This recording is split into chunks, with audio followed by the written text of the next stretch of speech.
Hey friends, it's Bernie over at the Woolly Bee. Welcome back to my channel and thank you so much for joining me. Today we'll be making this super cute ribbed envelope sling bag. We'll be using some front post double crochet and normal double crochet stitches to create the ribbed effect. But I promise the pattern is quite simple to follow and it will create this lovely textured square which we will then turn into our envelope bag. I made a Romanian cord for my sling and I will leave a link to a video tutorial by the Make and Do crew below if you want to make that strap, or other than that you can make any strap you like for your bag. My strap measured roughly 51 inches and I used 3 strands of yarn held together to reach a thickness of about an inch. I think I almost used 2 full skeins of yarns, which is about 650 yards of this DK weight yarn. This is just a different color, and I'll be filming my tutorial using this color, which is called Vibrant by Sapratex. And yeah, you will also need a button to use as your closure. I'll be using a 4mm hook for this project, and with that said, check out the description box below for all the other supplies you might need, and then come back with your hook and your yarns and let's get started. Okay, so to start our project, I'm going to start with a magic circle. If you are uncomfortable using a magic circle, you are free to use the a chain 5 and then just join to the first stitch to form a little magic ring, and then you'll just be working into that ring. So let's get started with our magic ring, or then chain 5. Now again, this is my personal preference. I do like to start with a single crochet and then I stack another single crochet right on top, and that for me forms my first double crochet. You can start with a chain 2 or then chain 3 to reach your double crochet height, and then we're going to follow this first double crochet with 2 more double crochet.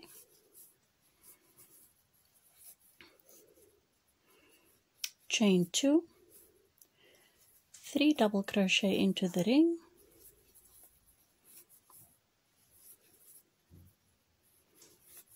chain 2, 3 more double crochet into the ring,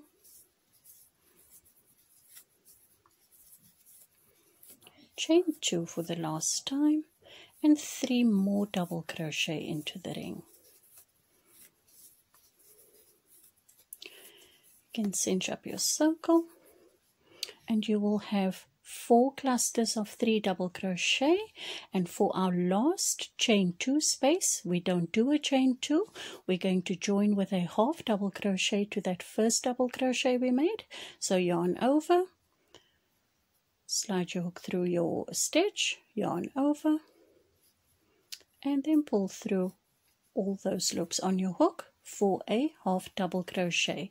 That brings us to the center of this corner space, and that is where we want to start working immediately.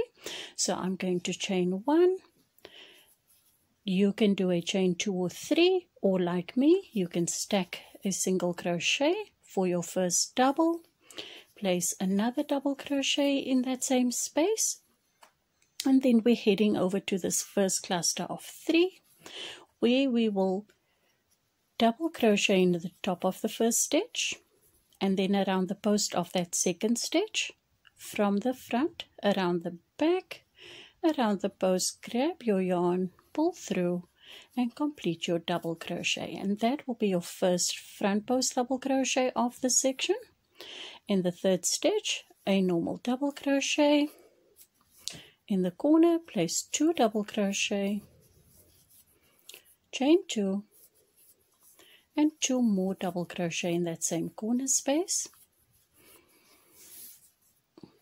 And that is our stitch sequence for the next 3 sides as well. So start with your first double crochet in the first stitch.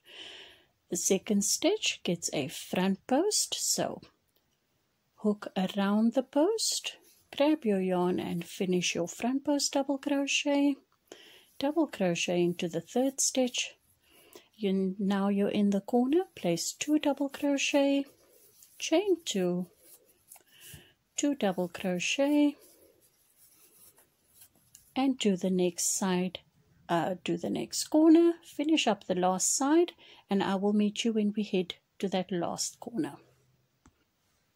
Okay, you will have finished your last side and ended on a double crochet, and into the corner. To finish up the corner, place 2 double crochet and then join to the beginning with a half double crochet. Chain 1, or start your first double crochet however you wish, be it chain 2 or 3.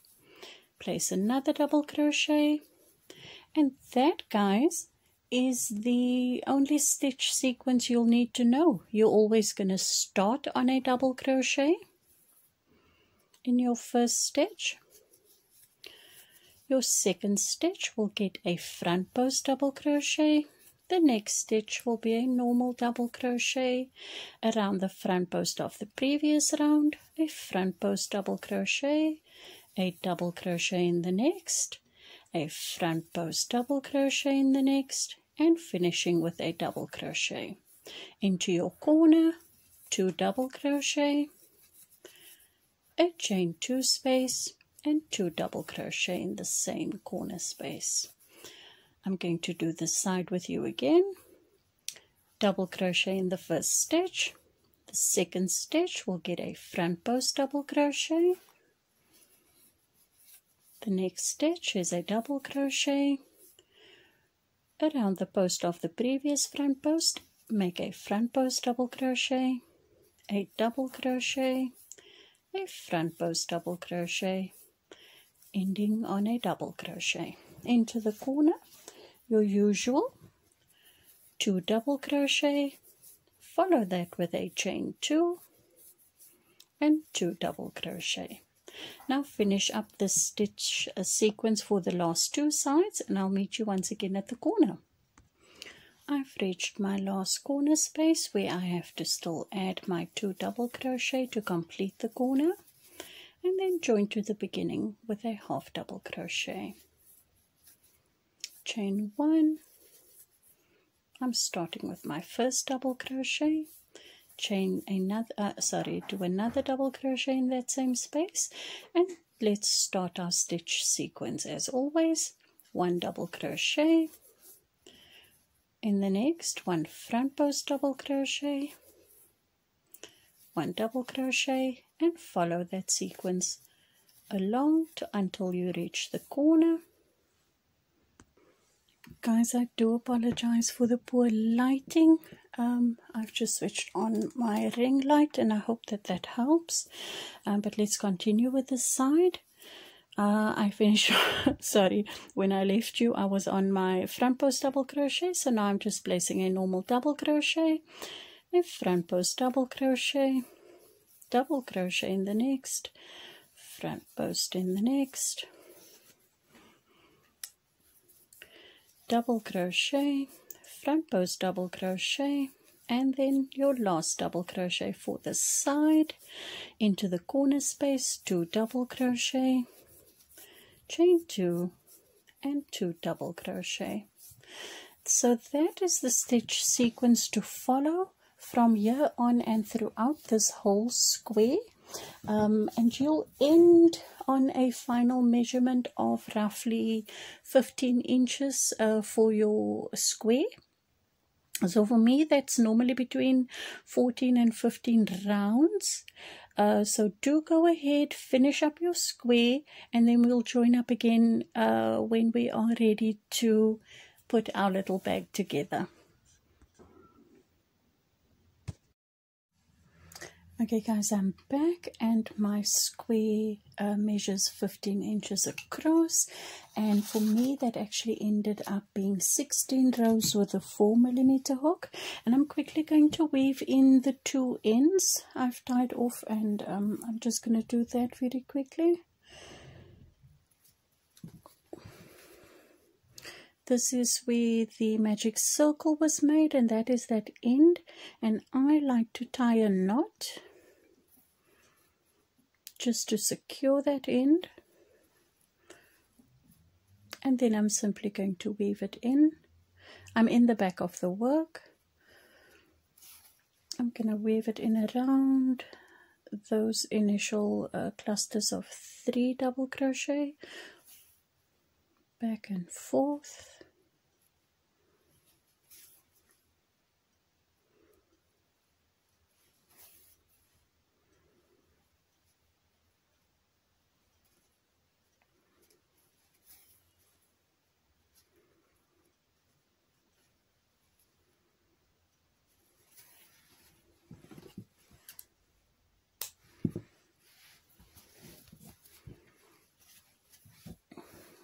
That end done. Let me do the same with the other one, working on the back of the work. I'm just going to go down a few stitches.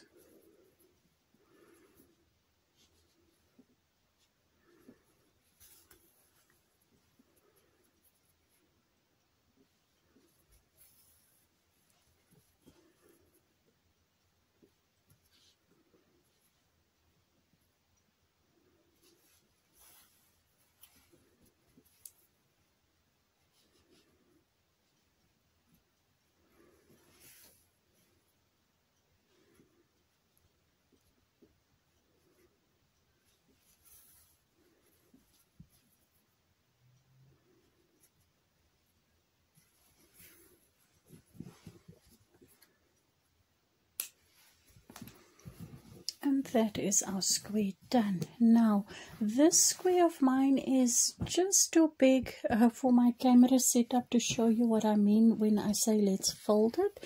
So I'm going to just take another square that I'm busy working on. It's not the same stitch pattern, don't worry about that. What we are doing is exactly the same. Just I needed something smaller to hopefully get everything in on camera. So with your finished square, make sure all your sides are nice and straight, and turn the right side of the work facing you, and we're going to simply fold in this panel where the chain 2 space is. You want this flap to sort of overlap that chain 2 space, and then this bottom section to do the same, right? So once we have that, let's just pin it together with a stitch marker. All 3 those openings.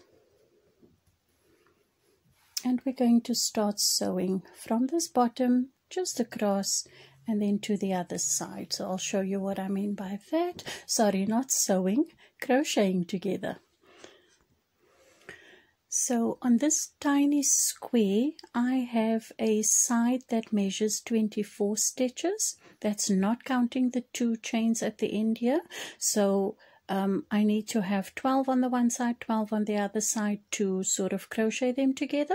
So whatever your stitch count is for your 15 inches, just half that. Make sure your stitches line up as best you can. If you have one left over, just start in that one with a slip stitch and then move on to the next pair of stitches opposite each other. So luckily mine is 12 and 12, so I'm just going to start with this on this side of the row, this loop facing me, and for that side of the row in that stitch, the loop facing away from me. So I'm just going to slip stitch in there, and I'm using a different color to sort of show you better. So this loop here facing me, and on this side the loop away from me, and I'm simply going to slip stitch this loop facing me and this loop in the next stitch away from me. And that's all I'm going to be doing, slip stitching them together till we meet up where the 3 panels join each other.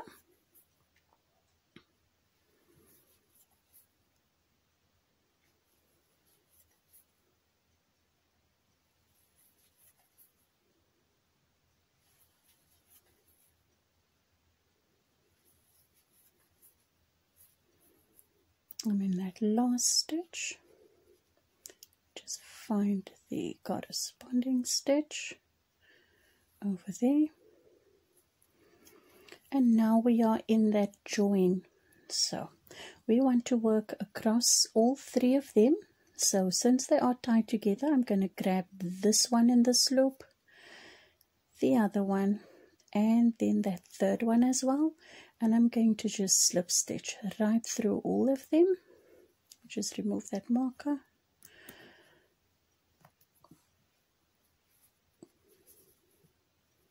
Just so that they're all joined in at the same time.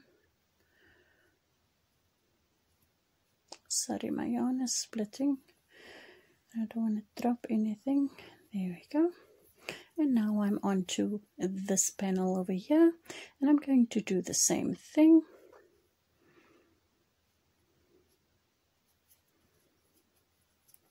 Slip stitching in the stitch in the loop away from me, and this loop on that end, going right down.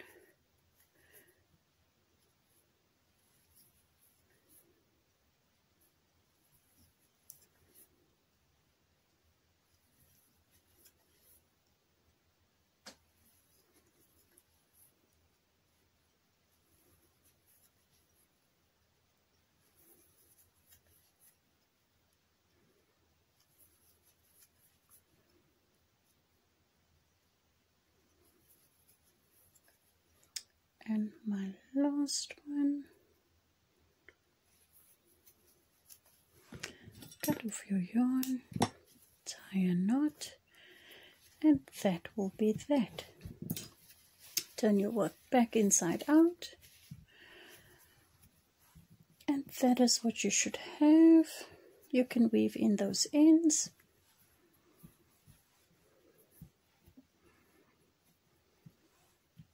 How cute.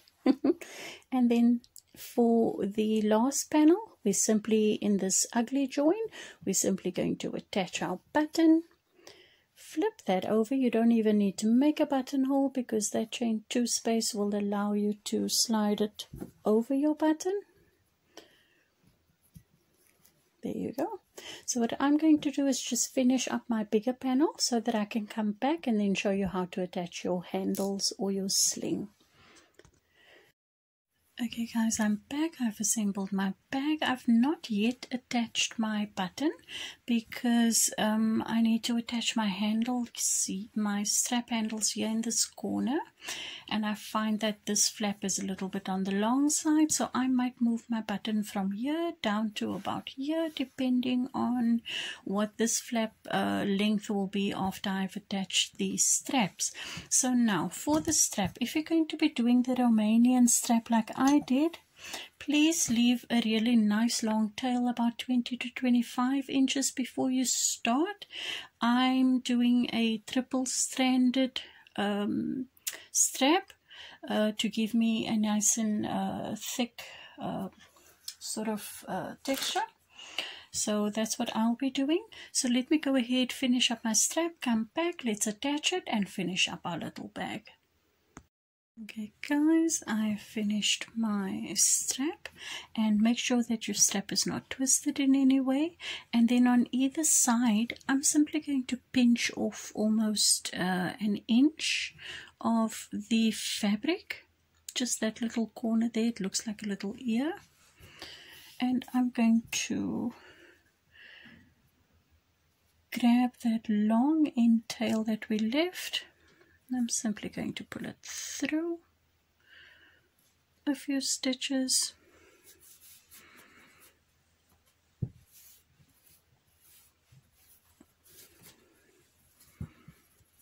It's the strap is sort of under that ear now, and all I'm going to do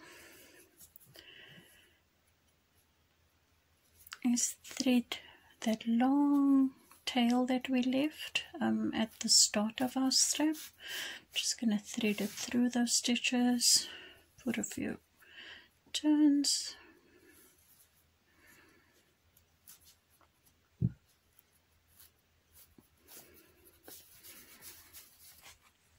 Just to secure that. And now I'm going to just loop it around the strap and that bit of fabric and tie a knot.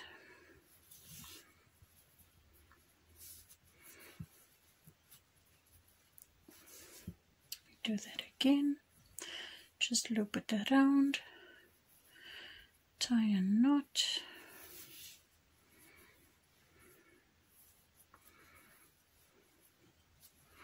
And around that end piece and just sort of the beginning of the strap, let's just wind this long end tail around for a nicer finish.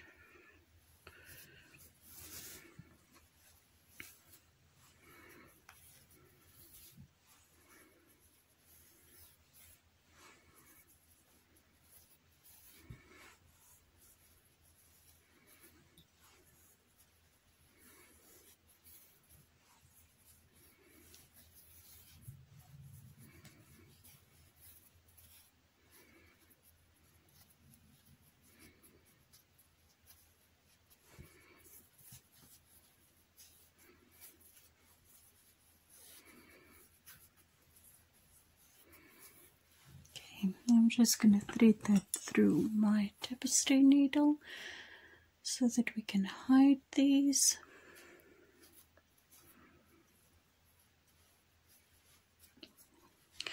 I'm going to loop around once more and try to tie a knot with my needle. There we go. And then I'm simply going to hide all of that mess right in there.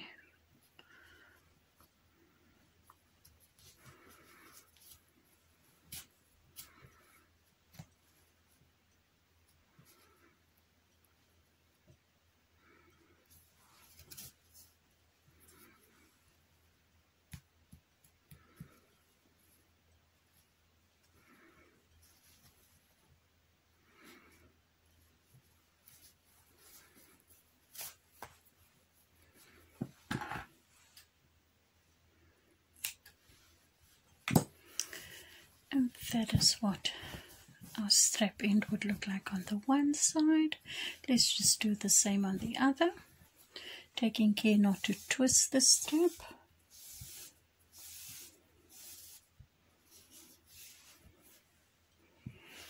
Okay, just pinching sturdy. And I'm now going to decide where I want to place my button. Now, even if I place my button here, it wouldn't matter because I would simply tie it over there. But I'm actually going to lower my button ever so slightly so that I can tie it in one of these 3 spots. Yeah, just because this flap is quite longer than I expected myself. So that's where I'll be attaching my little strap. Let me get some yarn, and do be sure to find a needle with an eye small enough to go through your buttonhole. And since I've decided that's where I'll be placing my button, I'm simply going to tie a knot over here just to secure the yarn. Push that through to the back. I can't tell you guys how much I hate sewing, but it's just a button, so I'll get through it. Alright, so just once or twice through should do it. Be sure to work through the fabric and not just around the hole.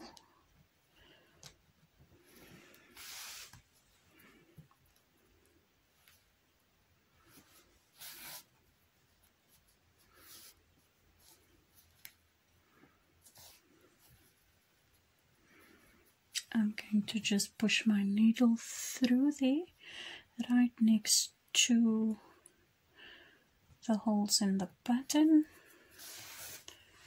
And just for some extra security, I'm just going to tie it around the button once or twice, or loop it around the button, go back through the fabric, tie my knot, and cut the yarn, weave away the ends, and our bag will be done.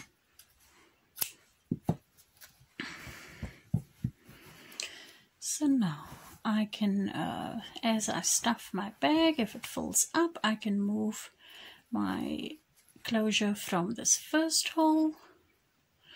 If my bag is not too full, I can move it to that hole, and still would make a very pretty closure. Guys, I hope you enjoyed this little tutorial. I hope it wasn't too long. This square, and you can keep practicing your stitch work, because we'll be doing a lot more, not just bags. I'm hoping to work the square into a blanket, possibly a pillowcase for a throw cushion, or then more square bags using the same square but not the same method. So look out for that. Please hit the notification bell so that you're always up to date when I bring out a new video. And thank you guys so much for spending this day with me. I hope you enjoy using your little bag. See you next time. Bye bye.